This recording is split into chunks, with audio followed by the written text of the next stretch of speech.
Hello everyone, it's Seth, probably better known as Saffron Olive, and it's time for another Instant Deck Tech.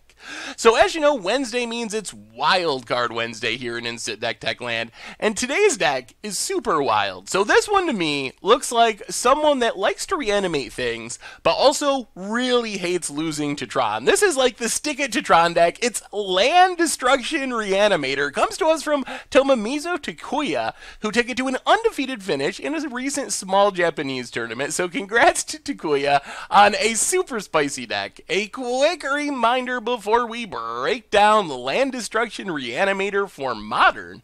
If you enjoy this deck and you want to see it made into videos, take a minute, click the like button, the subscribe button, leave a comment, anything you can do to support your deck, because whichever deck is most popular gets a shot at being made into videos next week. So we've seen reanimation decks before. They're fairly common, people trying to cheat Hasty Grizzlebrands into play, or even just reanimate Elesh Norns and whatnot with Unburial Rites, but this deck is a bit different because of the targets that we're going for. So our primary reanimation targets are Ashen Rider and Woodfall Primus, which are not cards that you normally think of as the best reanimation targets in the format. So what do these two cards have in common? Well, when they enter the battlefield, we basically get to destroy a land. I mean, yes, we can get other things. Woodfall Primus hits non-creature permanents, Ashen Rider hits anything, but our main goal is just blow up land. The other thing to remember with these is they do it again when they leave the battlefield. Ashen Rider just straight up exiles another permanent. Woodfall Primus comes back into play with Persist, blows up another land. So pretty much, each of these cards represents -2 lands for our opponent. Elesh Norn is just kind of a hedge against go wide decks. If our opponent's playing elves or something with a lot of creatures, this is the best option for us to find as far as reanimating. So the trick here, though, is the reanimation spell we use. So instead of using a permanent reanimation spell, we're looking to reanimate things with Footsteps of the Goryo, which is important for two reasons. First, it's super cheap. 3 mana reanimation, which means we can do something like Thoughtseize turn 1, discard one of our reanimation targets turn 2, turn 3, reanimate Ashen Rider, Woodfall Primus, one of our big hitters. The trick two is that Footsteps of the Goryo doesn't keep the creature around. The creature comes into play, and then at the end of our turn, we have to sacrifice it, which means on turn 3, we're getting a Destroy a Land trigger from Ashen Rider or Woodfall Primus when it enters the battlefield, and then on our end step, we're getting it again as we blow up another land when Ashen Rider leaves the battlefield, when Woodfall Primus comes back into play with Persist. So this lets us blow up 2 lands on turn 3, which is going to put our opponent, depending on play draw, to either 1 land or 0 lands when we pull off what we're trying to do. It is so super sweet. The problem, though, is, of course, the creature's dying at end of turn. So our backup plan is to eventually, as the game goes along, reanimate our creatures with a real reanimation spell, an Unburial Rites. So Unburial Rites lets our Ashen Rider stick around, lets our Woodfall Primus stick around, beat down our opponent. They're going to have a hard time dealing with it because they don't have any lands.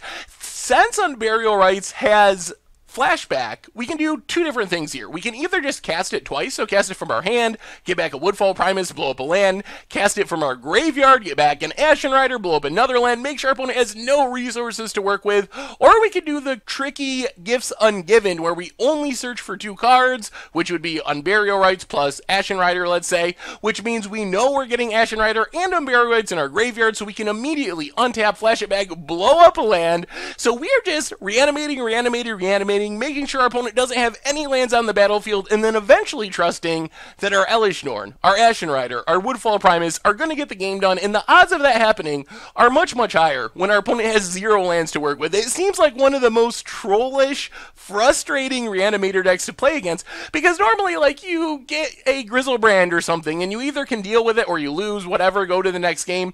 This isn't like that. We're just whittling away your resources bit after bit, time after time, until you got nothing to work with, and then we finally kill you with our Ashen Rider over the course of a few turns.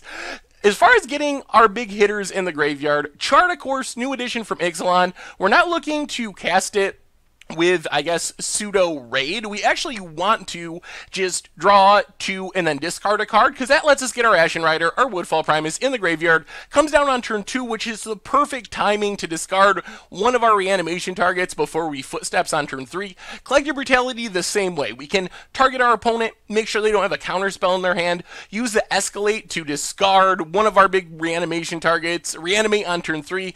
Liliana the Veil just does a lot. Backup way to get a creature in the graveyard by the +1, also attacks our opponent's board, can give us even more weird slow land destruction if we ultimate. And then Gaia Reach Sanitarium, super slow, but we can just loot away our reanimation targets so we can get them back.